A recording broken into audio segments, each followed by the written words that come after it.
Selamat datang di edisi perdana Sawit Flash, sebuah program dari Sawit IDN yang membahas masalah sawit kekinian. Kali ini kita akan membicarakan tentang dampak dari perang yang ada di Timur Tengah terkait dengan sawit Indonesia. Kita akan berbincang dengan Bapak Rumi Jalil, seorang peneliti senior dari lembaga think tank IPOS, Indonesia Palm Oil Strategic Studies. Hari-hari ini kita disuguhi dengan peperangan yang ada di Timur Tengah antara Amerika dan Israel melawan Iran.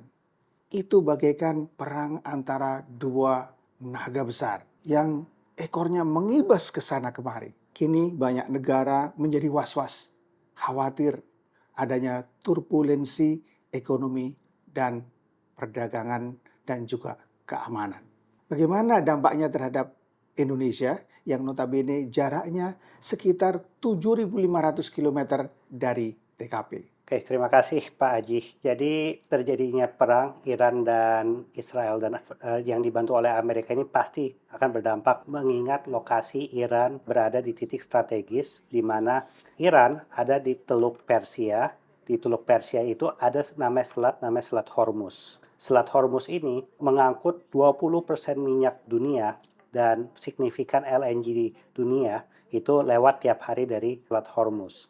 Otomatis karena saya dengar dari hari Minggu tanggal 1 Maret kemarin, Selat Hormuz ditutup oleh Iran sehingga tangki-tangki minyak dunia tidak bisa melewati. Nah, ini sangat signifikan karena produsen minyak utama dunia banyak di negara-negara Arab, yaitu terutama Arab Saudi, Uni Emirat Arab, Qatar, Oman, Bahrain, hingga Kuwait dan Irak. Dan Iran pun memproduksi cukup besar, sehingga apabila semua ini di-cut, maka 20% minyak dunia akan terganggu, suplai minyak dunia, dan otomatis harga minyak berpotensi meningkat, dan ini juga berpotensi mengganggu APBN kita, dan harga minyak di pompa bensin bisa saja meningkat apabila subsidi tidak disesuaikan.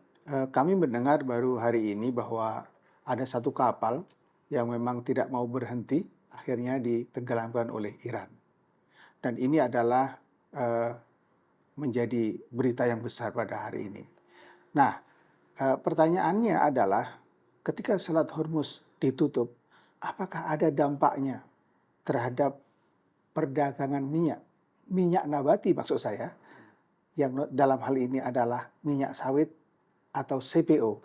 Secara langsung memang dampak dari penutupan Selat Hormuz ke CPO Indonesia relatif kecil karena kita melihat dari negara-negara utama yang diekspor Indonesia itu sangat kecil, terutama Irak, Iran, Qatar, Saudi itu sangat kecil dari jumlah. Cuman kita tidak tahu dampaknya ke negara-negara konsumen kita yang lain seperti India, Cina, karena India dan Cina itu cukup besar minyaknya itu datang dari wilayah Teluk Persia.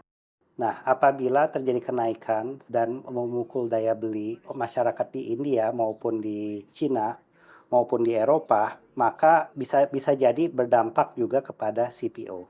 Tetapi di sisi lain juga sebenarnya bisa juga berdampak lain.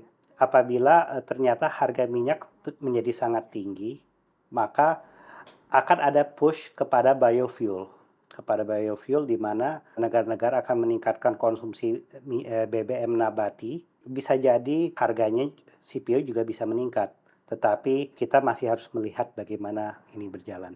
Kita berharap bahwa perang ini tidak berlangsung lama, tapi mengingat bahwa yang perang adalah Amerika yang notabene adalah sebuah negara adidaya dengan kemampuan militer yang luar biasa, dan juga Iran yang konon kabarnya memiliki banyak senjata yang belum dikeluarkan, bisa jadi ini menjadi perang yang berkepanjangan dan bisa jadi mengibas kemana-mana. Pertanyaan saya adalah, kalau ini berlangsung lama, kira-kira kebijakan apa yang paling baik yang diambil pemerintah Indonesia dalam hal komoditas minyak sawit? Ini sangat tergantung Pak Haji. Yang harus kita pikirkan di Indonesia adalah, bisakah kita mengambil minyak dari negara-negara lain. Istilahnya kita ini memang tidak terlalu besar impor dari Saudi maupun dari negara-negara Teluk, tetapi apakah produksi minyak itu bisa digantikan oleh negara-negara lain? Dan kedua, di harga berapa? Apabila istilahnya harganya itu bisa digantikan oleh negara lain dan harganya cukup, ini saya rasa kita cukup status quo. Tapi apabila harganya menjadi sangat tinggi, maka bisa jadi pemerintah akan mendorong B50. Tetapi apabila kita mendorong B50, ini harus diperhatikan dengan supply stok dalam negeri. Jadi apakah kita ini cukup, stok dalam negeri cukup, dan pembiayaan dari BPDPKS.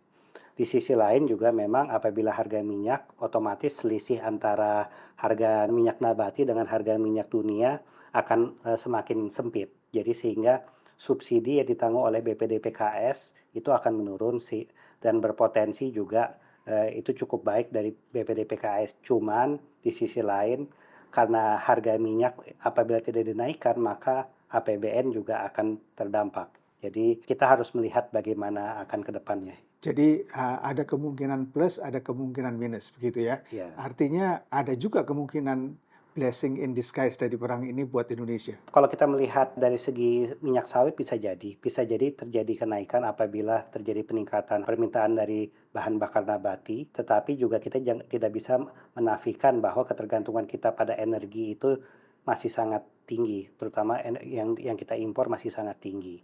Kita ini net importer minyak. Jadi saya rasa ini bukan sesuatu yang cukup baik buat Indonesia. Kalau kita lihat bagaimana perang antara Iran dan Israel beberapa bulan lalu, itu berlangsung 12 hari, sangat pendek. Dan sepertinya kedua belah pihak sudah sangat menderita. Kalau menurut prediksi Pak Rumi, kira-kira perang ini berlangsung berapa lama ini? Saya tidak bisa memprediksi berapa lama perang ini akan terjadi, cuman kita berharap bahwa perang ini tidak berlangsung lama. Karena semakin lama ditutupnya Selat Hormuz, maka suplai minyak dunia akan semakin terganggu. Suplai minyak dunia semakin terganggu akan berdampak pada Indonesia yang dimana kita adalah importir minyak mencapai 300 juta barel per tahun pada tahun 2023.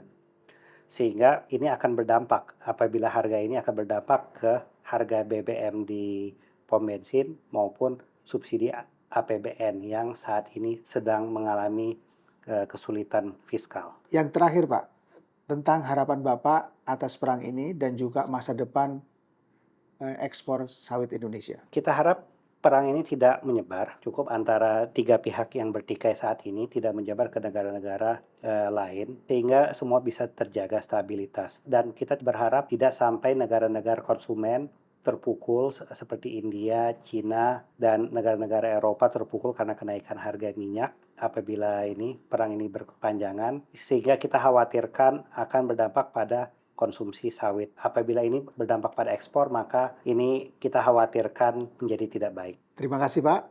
Sampai ketemu pada Sawit Flash berikutnya.